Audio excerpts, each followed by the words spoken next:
Hello everyone, welcome back to another mini album reviews video. I've got 10 albums to talk about today. My voice might not sound too great because I just got up, it's early in the morning. But I wanted to get this review posted fairly soon, so I thought I may as well film it right now. Again, I've got 10 albums to talk about. Some of them I have a little bit more to say than others. But at the end of the day, it's all just my personal opinion on these albums. I do tend to yap a little bit about stuff that I don't really know that much about and making my own interpretations of albums. But at the end of the day, it's just me trying to explain why I do or don't like these albums and sort of what I picked up on with my listening experience. But at the end of the day, music is very subjective, so feel free to let me know if you have something different to say about any of these albums, or if you agree with me, or whatever you want to say. So yeah, thank you so much, and I feel like I'm bad at these intros too. It's not just the outros, I'm bad at the intros as well. But yeah, with all that being said, let me start off with the reviews, starting with... I recently decided to listen through Jack White's full solo album discography, and I'd say I was too harsh toward his two albums from 2022 when I reviewed them on my blog at the time, because they are quite a bit better than I gave them credit for. And I really enjoyed his 2024 album No Name, despite not having much to say about it beyond it's a really good rock album that's extremely consistent. And I would not quite put this one on the same level, but I still enjoy this quite a bit as well. And Jack White is one of those examples of an artist whose lyrics I don't really care about that much. Now, that might not be fair, but often I feel like I don't fully understand whatever it is that he's singing about, and at least to me, it feels like the kind of music to just turn off my brain and rock out to. That's not to say that there aren't examples in his discography where the lyrics make a positive or negative impact on how I feel about the songs, but for the most part, it's not really something I care to analyze that much with his music. I guess maybe it's just that I'm so distracted by the grooves and really awesome singing that when I take issue with the lyrics, it's easy to look past it, or when I'm really impressed by the lyrics, I kind of forget about it.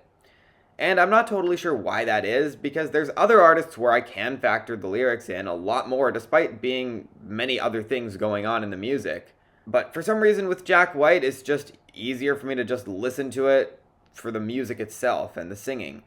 And with this album, I do think there are some spots where the mixing could have been better to give this more impact, but it's just another really fun rock album from Jack White. He does not have a bad album thus far, and there are a few tracks from this album that I've added to personal playlists. Check the description to see my favorites. And honestly, pretty much every album of his has had a handful of highlights. Honestly, all of his albums are good if you ask me. And if there is an album in this video where my review is a bit lower effort, I think it's fitting that it's this one because of the way that I personally experience Jack White's music. Although, there are maybe a few others that are a bit low effort as well in this video. But with this album, I just have been busy and I cannot write detailed reviews for everything without making other sacrifices in my personal life. But this is a really solid rock album, strong 7 out of 10. Again, not really a whole lot for me to say here, but I don't think that's entirely the point. And it might be one of his best albums. I don't think you'll want to miss this one.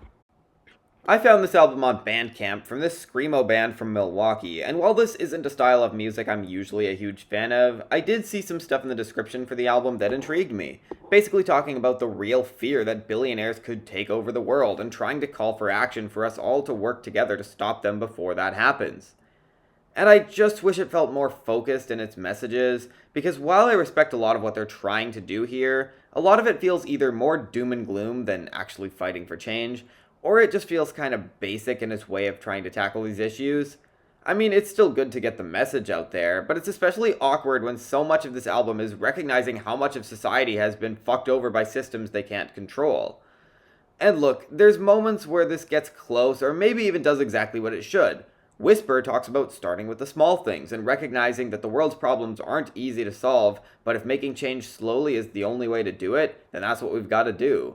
I like how Foam Cup Part 3 talks about continuing to fight against ice, because if we just give up, it'll get even worse, or at least it won't get any better.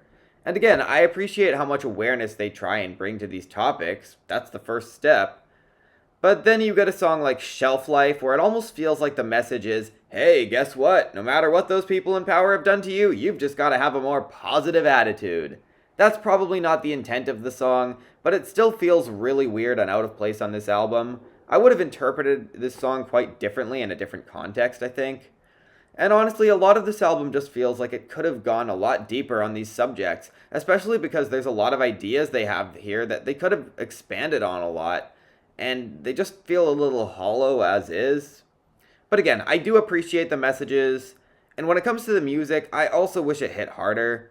I mean, the instrumentation itself is pretty kick-ass a lot of the time, but the vocals often sound drowned out in the mix, and it's really unflattering. It is another reason this album just isn't as impactful for me as I feel like it should be. And that's not to mention Paris, Wisconsin, which sounds like a bad interlude on a Foxing record. So yeah, as a whole album, I can respect a lot of what they're trying to do here, and I generally like it for the most part. If you're into screamo or post-hardcore or anything in that vein, I think you might get something out of it. And it is pretty short too, running for under a half hour, so I think it's probably worth giving a shot to at least see what you think of it. But I wouldn't say it's a must listen either, so while I'm giving this a 7 out of 10 for having a lot of respectable qualities, it's not the most mind-blowing listen ever, nor is it even close. So I kind of implied in that Jack White review that I might make all of these reviews higher effort than that one, and, well, maybe that's the case if we're comparing it to that very brief mini review which you just watched, where I did not really talk about the album that much, unless you didn't watch it and skipped right to this one, which is also totally fine. But anyway, I wrote that review before this one, and as always, I randomized the order of the reviews in this video. I do that with every mini review video. And I was gonna try and talk about this album in more depth, or really try to research it more, or listen to it more before putting this review out, but I wanted to get this video posted. I even considered delaying this one and just doing 9 reviews in this video, because this album is a lot to process and I didn't want to delay this video too long. Now for context, I did decide to skip over doing the full revisit of all their studio albums, although I have heard them all at some point, outside of a few that maybe technically don't count as studio albums. I'm not even sure if this one does, and that includes that covers album that they made earlier this year. I did not hear that one.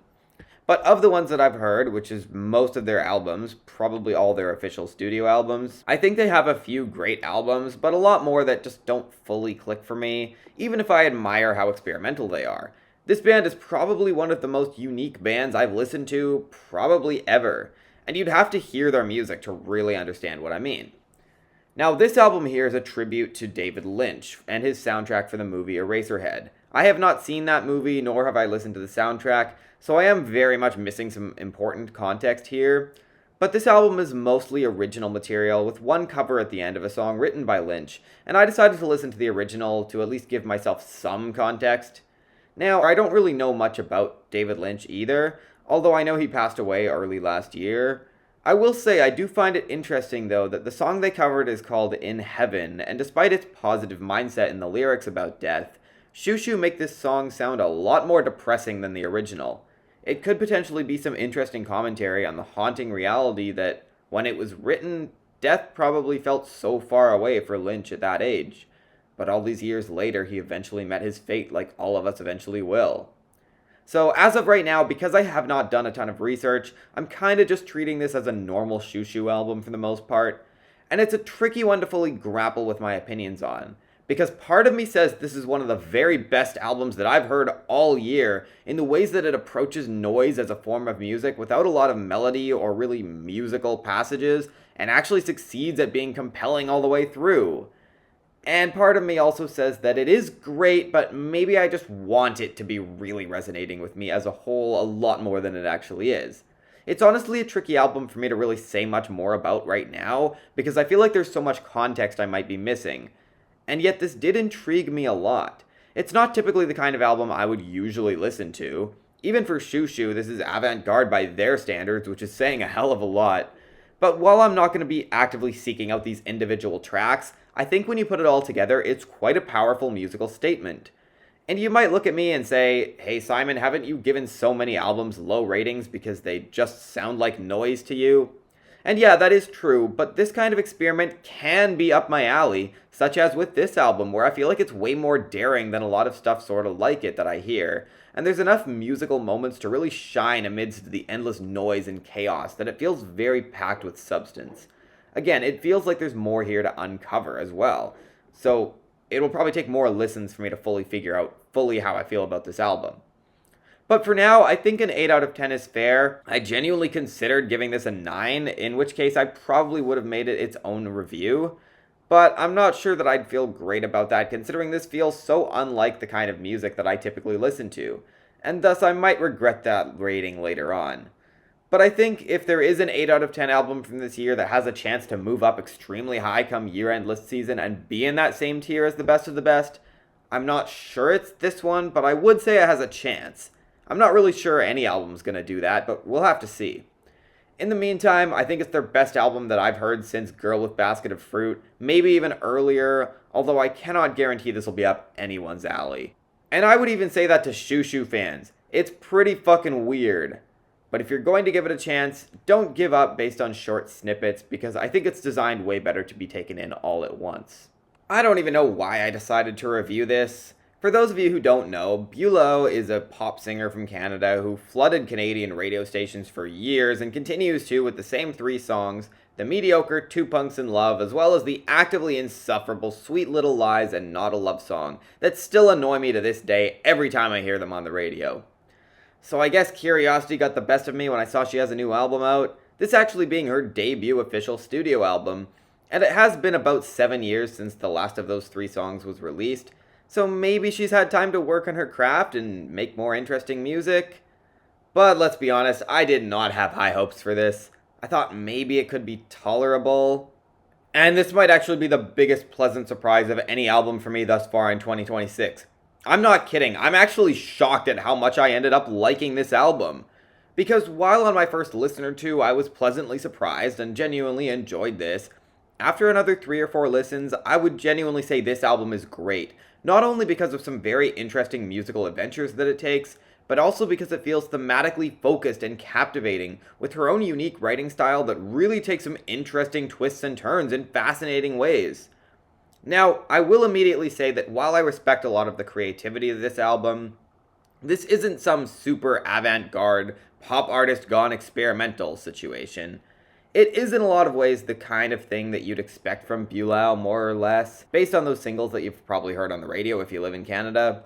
But I do think this is interesting, and it's largely due to the fact that Bülow's singing has improved a lot compared to the songs that I've heard.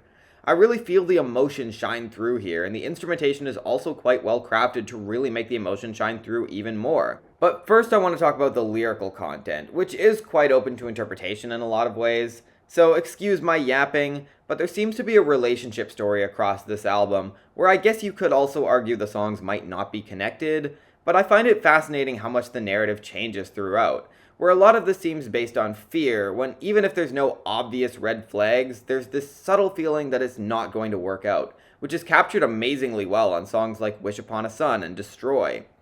But there are also simpler love songs like Wind Down, which also goes deeper into some sort of spiritual connection with Jesus that potentially plays a role in all of it and makes this even more intriguing. And there's a lot of self-awareness too, like on Goldmine, when she's putting all her feelings out there toward this person who she dumped because of a gut feeling on one day and recognizing it may have been a mistake.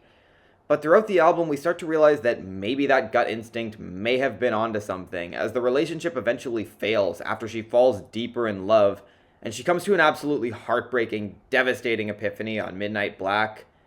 I didn't know following your heart is the loneliest road. And yet on the closing track, Counting Candles, she possibly admits she'll still be there if this person wants to come back, because people are complicated, as are emotions. Although I like how open to interpretation this closing track is, where I almost wonder if she's singing from the perspective of someone who's passed away and is waiting for this other person to get older and die so she won't be so lonely in heaven. Maybe a bit of a full circle moment back to the opening track, although I'm not a Christian, so I'm not sure I'm the one to speak on this accurately. But it's one of those cases where the unclear conclusion of an album actually really makes sense, makes sense in terms of it works, especially because it feels like the album could have ended with the song before it, and it would have made sense thematically, but sometimes that moment of learning can lead you in any of a number of directions, and I think Bülow is very well aware of what she's doing with this album's ending. I don't know, at least for me it felt fitting on a project like this. And I also want to mention, a bit of a side note, it is interesting that Bülow's birthday is on Christmas Day, so potentially there's some sort of connection there with all the religious or spiritual themes. And not only are there so many gorgeous moments on this album musically, like those beautiful melodies with the mellow piano on Wind Down, the movie soundtrack-esque title track, and the gorgeous musical build on Wish Upon a Sun, but there's also some really cool creativity here that impressed me quite a bit, even if it's not completely altering the course of music as an art form or anything like that. Look at Goldmine, which really changes a lot throughout musically, and it gets more intense and goes places that you wouldn't expect based on how the song starts. And Figurine has some really interesting percussion choices that pretty much contrast the vibe of the buzzing keyboards and plucked strings. And really, pretty much this whole album brings something to the table to contribute to a full record that I'm amazingly shocked at how well it turned out. No, the album's not perfect. Hide and Seek and Party Dress could have done a little bit more musically, even though they're not bad. Although the Love You Like a Mother line on the former is kinda weird. But really, I don't have a lot of complaints about this album. Again, it's quite likely the biggest surprise of this year for me so far, and it's getting an 8 out of 10 for being legitimately great. I'm so glad I gave this a chance, and I think you should too, because it's fantastic. And I almost just skipped over it because I had no expectations for a new album from Bülow. But yeah, quite possibly biggest surprise of this year for me thus far. This is really, really, really good. I highly encourage you to check out this album. So this came out in January, although I just found out about it recently, and it's described on Bandcamp as riot gaze, which isn't a genre that I'd ever heard of before, but I think this album could be called shoegaze or punk. I guess that's probably what riot gaze is. And this is the debut album from this band formed around the start of this decade, featuring two members of the now defunct rock band Courage My Love, those being twin siblings Phoenix and Mercedes Arnhorn. And around the start of this album, it definitely feels like it might be introducing a more philosophical, sentimental listen that might look at a lot of big questions such as purpose and meaning in life. And that turns out to not actually be the case, at least not as much as you might think. That said, I like how Pill to Swallow feels like a depiction of youthfulness and young adulthood, where it's full of excitement and glamour of having your whole life ahead of you and wanting to live as much as you can while you're young, but also simultaneously questioning it all and realizing that you haven't learned all that you're going to. Then the album takes a big turn toward full-on punk music where they talk about issues such as teenagers being groomed and rape accusations against men being dismissed because, oh, he's such a great guy. And I appreciate that they expose the faux nice guy behavior that so many men use to try and justify their awful behavior with the song She Said, He Said. That song has a good message that I think a lot more people should hear, even if musically it's a pretty straightforward punk song and the vocals are shockingly buried in the chorus. And yeah, unfortunately, I do feel like a lot of this album could have afforded to experiment a little bit more within its genres, where as much as I can admire how well they managed to make the shoegaze and punk songs all come together to create a pretty cohesive full project, there isn't a lot in each individual song that feels super unique from a musical standpoint, although there are exceptions like Tired, which actually manages to blend these styles pretty damn well. I just wish that track was a bit longer. And there are some more pretty straightforward shoegaze moments, such as I Held You Like Glass, which seems to shift away thematically from a lot of the social commentary on this record, as far as I can tell. And also Not Sorry, which shows the narrator embracing being a nightmare in return to those who mistreat her. But really the two big things about this album that stand out to me are the cohesion of this album, despite how different the two styles they play on this album are. The more I listened to it, the more I realized it's not as much a combination of shoegaze and punk into one genre, it's more just going back and forth between the two. And also the lyrics across the full album. And there's two more specific songs I want to mention, including Queen of Nothing, which acknowledges that as much as the horrifying amount of women being abused by men is at its core a problem with men, and the root of causing change needs to be on holding them accountable and preventing these behaviors from happening in the first place, it is also very important that women feel empowered to be able to speak up and help cause change as well. And just to be clear, I am well aware that abuse happens to and is done by people of all genders, but this album seems to mainly be focused on men abusing women, understandably so considering that's the most common. I'm not trying to ignore other scenarios, nor is this album doing that. And the other song that I want to talk about is the closing title track, which I feel a bit conflicted on, because on the one hand, it almost seems to be empathizing with these men more than an album like this really needed to, talking about blaming the culture itself more than the individuals. But they've also kinda got a point here, considering a lot of men are going to dismiss criticisms of both the online and offline manosphere simply because they feel personally attacked. and it's hard to know what the solution is to all of it, so maybe we all have to be more understanding of everyone. It's a complicated issue, and I don't mind this as much in the context of the album, especially because I think it helps send the message that feminism isn't about hating men, and is actually largely about recognizing that men can be so much more than the douchebags that a lot of them turn out to be. I do wish the song was a little more interesting musically, though.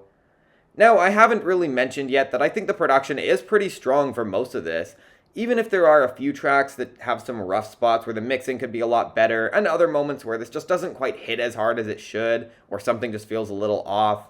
It mostly sounds really good aside from those occasional moments, and considering how strong the lyrics on this album are, I think I feel comfortable giving this a pretty solid 8 out of 10. There's a lot to really like about this album, although it definitely works better as a whole than a collection of individual songs.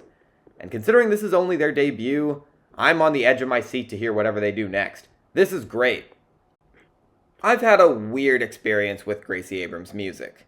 Yeah, I'm well aware that she did not become famous as a result of being a good artist, but that doesn't make her incapable of making good art. And I was actually extremely positive in my review of her debut studio album on my blog back in 2023.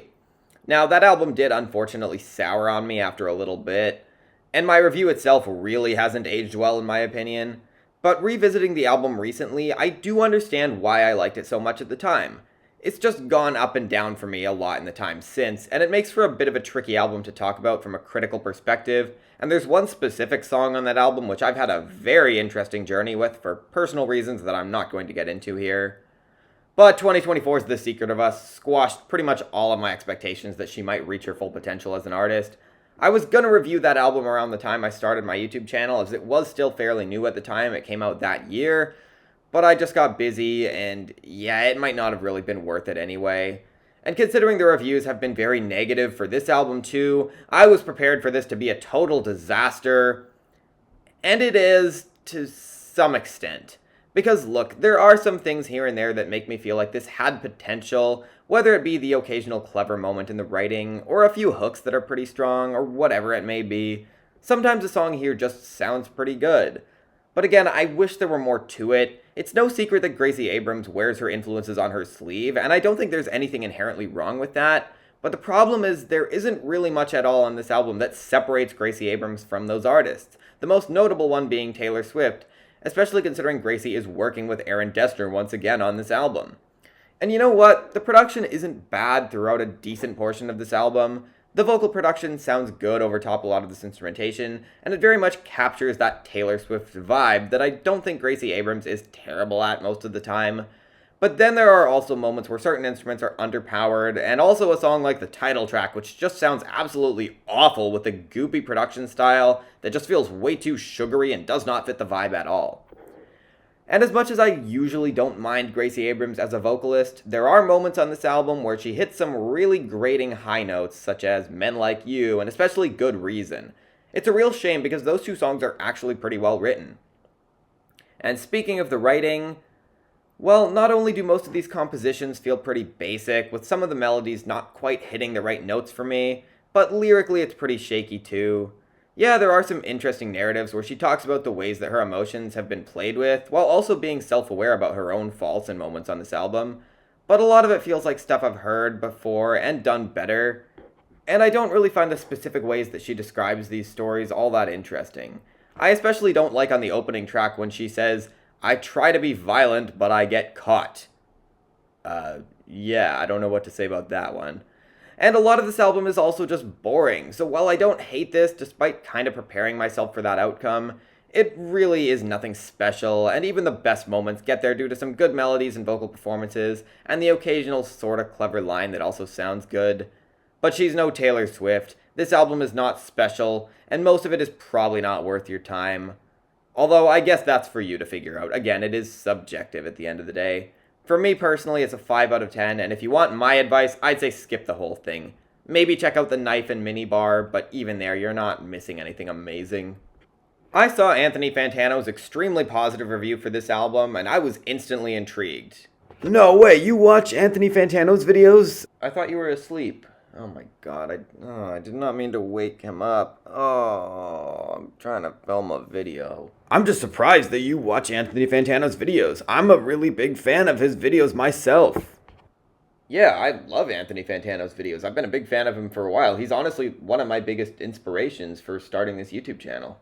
I mean, I will mention that even though I'm a big fan of his videos, I still am not over the fact that he gave My Beautiful Dark Twisted Fantasy a light 6. I mean, that is one of his more unpopular reviews, that's for sure. I would definitely rate it higher. I do think the album's a bit overrated, personally. That's just me. Oh my god, I can't believe this. That album it's perfect, basically. Like, it's a perfect depiction of him and his life at the time. It's a masterpiece musically. It's unlike anything else that ever exists, ever.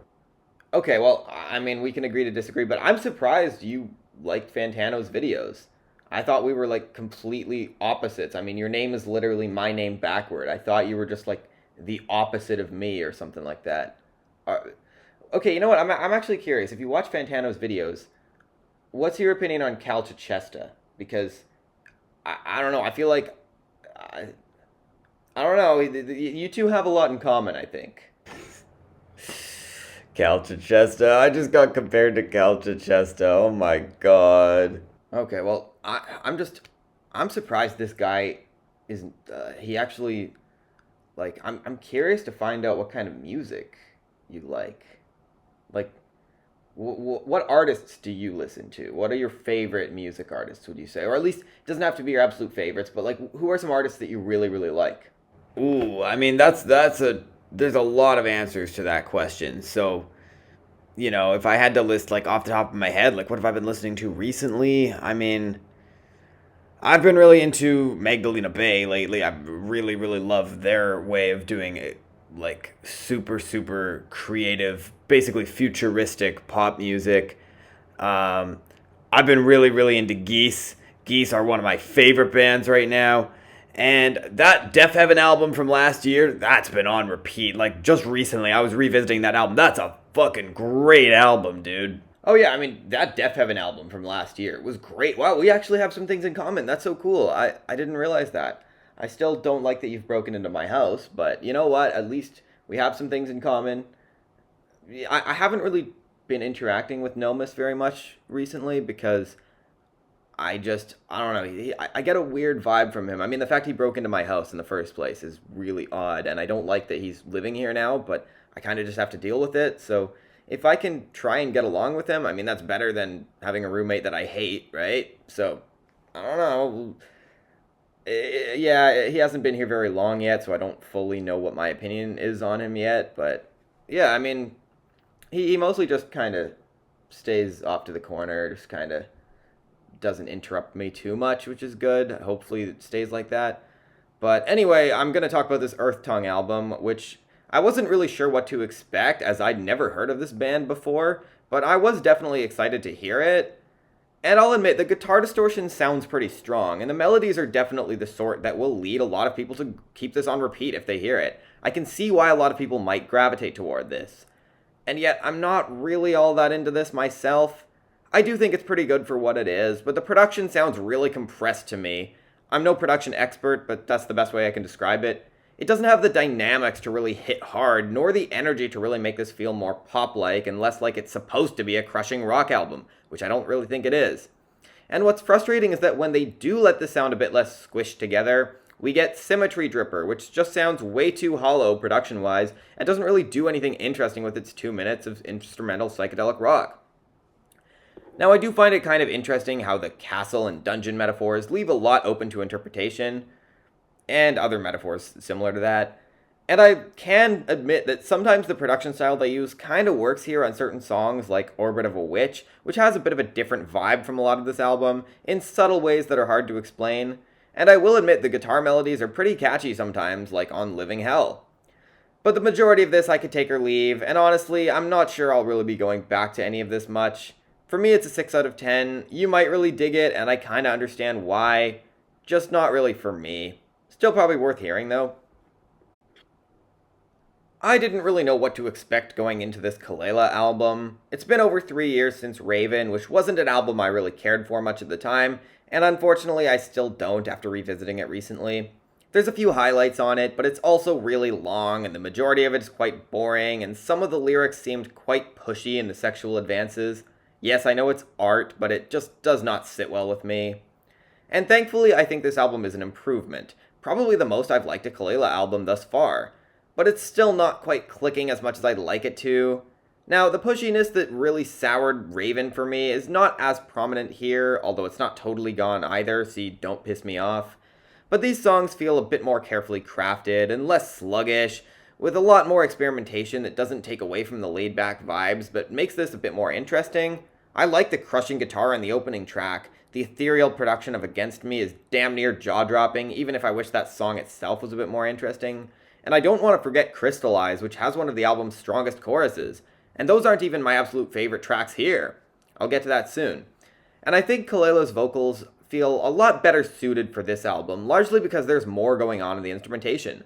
I don't think she's the most amazing singer ever, but I think she can really take command of a song when the instruments are in place to support her, and it leads to a much more impressive album, which I understand where the acclaim for is coming from. But the frustrating thing about this album is that it's just not quite clicking for me, and it's hard to explain why. I mean, there are some specific moments that I don't like, such as Don't Piss Me Off, which I already talked about, although I didn't even mention that it's also one of the weaker tracks sonically. And there are some moments where the melodies are quite lacking, and I wish the production had a bit more flavor, such as Out of Time. But most of this album feels like it's doing a lot of things right, and it just isn't quite hitting for me like it should. There are a couple moments where it does, like Retaliation Lullaby, which has some of the album's best production, and actually finds some solid melodies that fit the vibe very, very well. And the following, Lincoln B, is probably my favorite track here, with the way it uses percussion as a form of experimentation on this constantly evolving 2-minute track, which also features a steady guitar background that makes this feel way longer, and I absolutely mean that as a good thing. But as a whole project, this is kinda underwhelming, even though it is still good. I guess I just feel like I've heard a lot of this kind of thing before, and thus I'm not as impressed by this as I'd like to be. But it's also kind of inconsistent, and I'm not totally sure the highlights even eclipse the best tracks on Raven. I guess time will tell. I do think this is a better album, though, overall, enough to get a 7 out of 10. I am pleasantly surprised, I just don't think I'm fully won over on this as much as so many critics are. Here's the newest album from Steve Lacy, whose 2022 album Gemini Rights I remember listening to that year, although I don't remember much of the album. I might revisit it at some point, but I also didn't really care for it at the time, and despite Bad Habit getting a ton of critical acclaim, I never really cared much for that song either. And honestly, this album isn't really making me particularly motivated to check out his other music, because this is a mess. For one, the singing on this album is honestly kind of difficult to listen to. It reminds me way too much of Tyler the Creator's questionable singing attempts on Igor, which I still believe is a pretty mediocre album. It's actually one of the best breakup albums of all time, and it's one of the best albums of the 2010s. I don't know what you're talking about. Yeah, I know, it's a hot take, but I personally think Igor is not Tyler's best album. I think it's pretty overrated. I just don't find it all that compelling. You just gotta listen to it again and really understand the beauty of an album like that. I don't think you're being reasonable to say that the singing isn't good, because the singing really plays a big role in the album, and it is really just amazing when you really listen to it again. Okay, but you know what I will tell you is, and the audience as well, is at least Tyler could kind of make it fit a bit more with what he was trying to do, even if it wasn't totally my thing. This is worse, especially considering this feels a lot less focused and more like Steve Lacy is just trying to be quirky and cool and edgy, and it does not work. Not only are there some really cringe lines, such as on The Feeling, where he says, "When we fucked on your rug, had me floating like Aladdin." Or on Show You Me, where he says, "Hard to smile, 'cause I had the coochie stuck in my teeth." But the whole thing also just feels so goddamn messy from a musical perspective, throwing shit at a wall to see what sticks. And I can see right through this kind of faux experimental edgy crap that obviously so many people are going to hear and go, "Wow, it's so unique and quirky."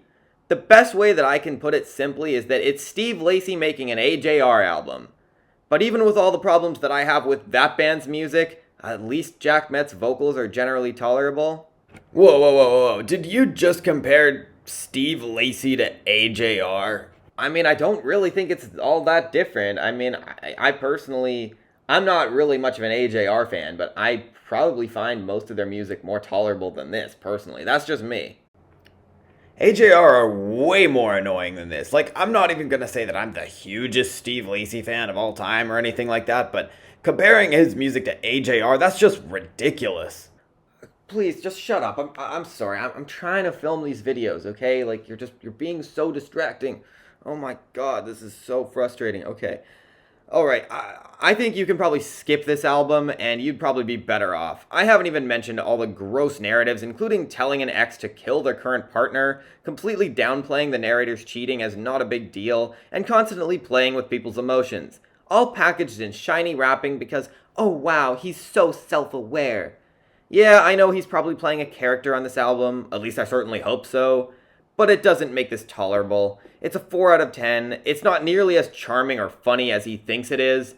If I want some quirky music with a unique vocal delivery and intentionally controversial lyrics for shock value that actually has the charm and comedy to be enjoyable, I'll listen to Bruiser Wolf instead. Not this.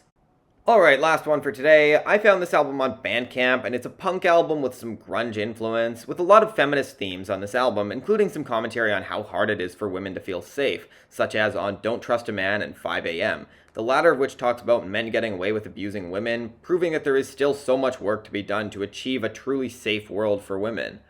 And I feel like similar topics are talked about more subtly on Shark Song, assuming that is what the song is about when lead singer Nora Staunton sings about being circled by sharks.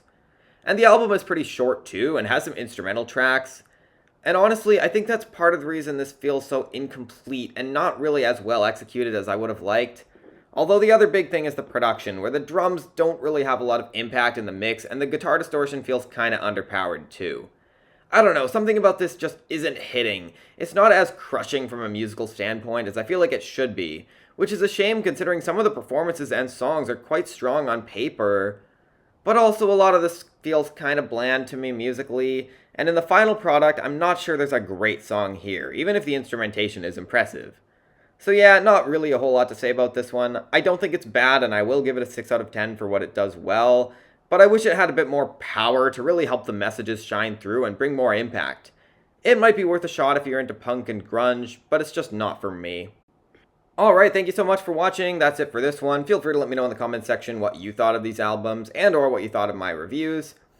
And this was an interesting filming experience because I thought I was filming this at the perfect time because I saw Nomos was asleep and I'm like, I'll be able to film the video, no distractions. And then I guess something I said just caught his attention and he woke up. He's currently crying because, I think he's crying because he's so sad that I would call Igor a mediocre album, which is just my opinion. I don't care for that album that much, but he adores that album, and that's okay. He's listening to it right now with his headphones on and crying because, oh, come on. He's giving me the middle finger right now because he's so upset with me for that, but whatever. It is what it is. I'm going to have to deal with this now. But thank you for watching. I appreciate it. And yeah, I will be back soon with more mini reviews and hopefully some individual album reviews as well, including hopefully some throwback reviews, which I haven't really had a ton of time to work on, but I'm hoping to get back to that soon-ish if I can. I am going to be really, really busy soon.